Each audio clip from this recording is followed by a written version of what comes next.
Picture this. You finally walk through your front door after a long, exhausting day, only to find your living room sitting under an inch of water. I mean, it is literally every homeowner's absolute worst nightmare. And in that moment of sheer panic, you probably take a deep breath and think to yourself, well, at least I have homeowners insurance. You know, we tend to assume that our policy is going to act like a magic wand, just ready to wave away any and all plumbing problems. But does it really? Welcome to today's Explainer. I am so excited to dive into this with you because it's a topic that quite literally hits close to home.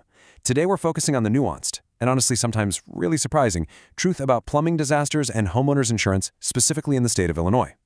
We're breaking down insights from local experts to help you understand exactly what your policy is actually likely to cover, and maybe even more importantly, what it won't.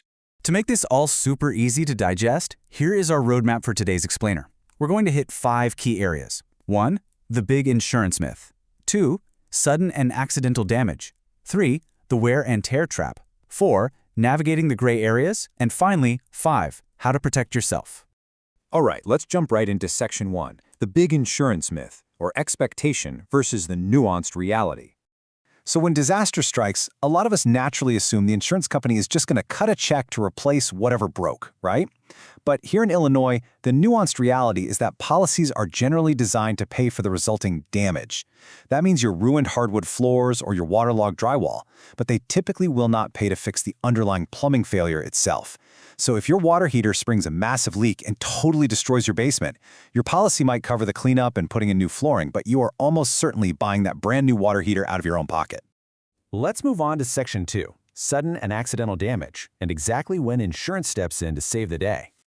The absolute most crucial thing to understand here is this golden phrase, sudden and accidental. When an insurance adjuster is reviewing your claim, this is the exact standard they are hunting for. They define this as an abrupt and unexpected event. We are talking about a burst supply line right in the middle of the night, or a drain pipe that just violently fractures, causing an immediate massive discharge of water. It wasn't a slow drip, you definitely didn't see it coming. It was sudden. And when that sudden and accidental plumbing disaster strikes, that's when insurance usually kicks in to cover the resulting interior harm. We're looking at things like your ruined floors, drywall, ceilings, cabinetry, insulation, and all those super costly cleanup and repair bills. It really is a huge relief to know that if a pipe just abruptly bursts in your ceiling, the massive expense of replacing that ceiling and the ruined kitchen cabinets underneath it is typically covered. But it's not always good news. Section 3, the wear and tear trap, and why claims get denied. There's a massive, absolutely critical difference between sudden damage, like those burst pipes and unexpected failures we just talked about, and wear and tear. Wear and tear is that gradual leak that's been slowly dripping behind your wall for 6 months. It's the rust, the corrosion, the neglected maintenance. Insurers view these as 2 totally different universes. One is an unforeseeable emergency. The other, well, insurers basically view that as the homeowner just failing to do their job. If a leak developed gradually over weeks or even months, insurers will frequently just deny the claim outright. And why? Well, because it lacks that specific, sudden trigger. If there's visible deterioration, heavy rust or corrosion, or if it's glaringly obvious you've been ignoring reoccurring leaks and skipping routine upkeep, your claim is in serious jeopardy. Look, insurers expect you to maintain your home. They absolutely will not act as a warranty for old, decaying plumbing.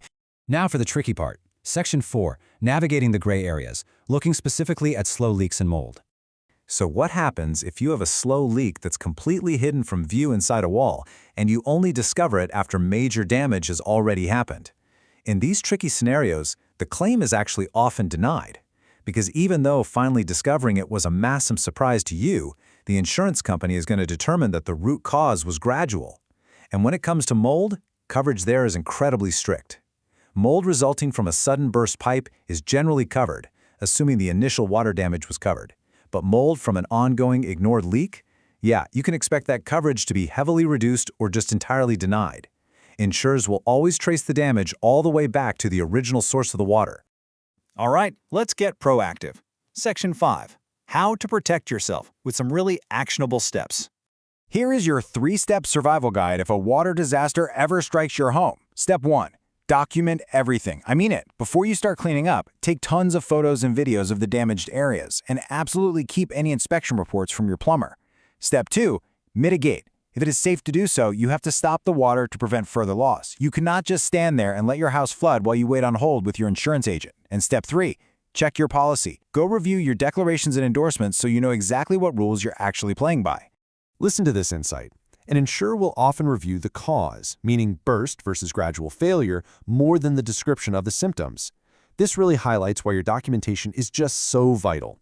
Your insurance adjuster isn't just looking at the symptom, which is your ruined ceiling. They are forensically examining the cause, the pipe itself. And that is exactly why having clear, well-lit photos and a professional plumber's report detailing the abrupt nature of the failure is your absolute best defense. Now, if you really want to protect yourself, you need to be having a conversation with your insurance agent way before a pipe ever breaks. Here are the high-value, targeted questions you need to be asking them. First, do you cover burst pipes? Second, how exactly are gradual leaks treated in my specific policy? Third, what are the specific exceptions regarding mold? And a massive one, especially for Illinois homeowners. Are there sublimits for sump pump failures or water backups? A sublimit basically means they might only cover a tiny fraction of the total cost, so you really need to know those numbers today. To wrap this whole thing up, keep this bottom line in mind. Homeowners insurance covers unexpected, sudden water damage. That is exactly what it's there for. However, gradual leaks, rust, and wear and tear are frequently excluded. Don't fall into the trap of treating your insurance policy like a home maintenance plan, because it really isn't one. Which brings us to a final thought for you to chew on. Do you know exactly what your own policy's declarations page says about water backup and plumbing failures?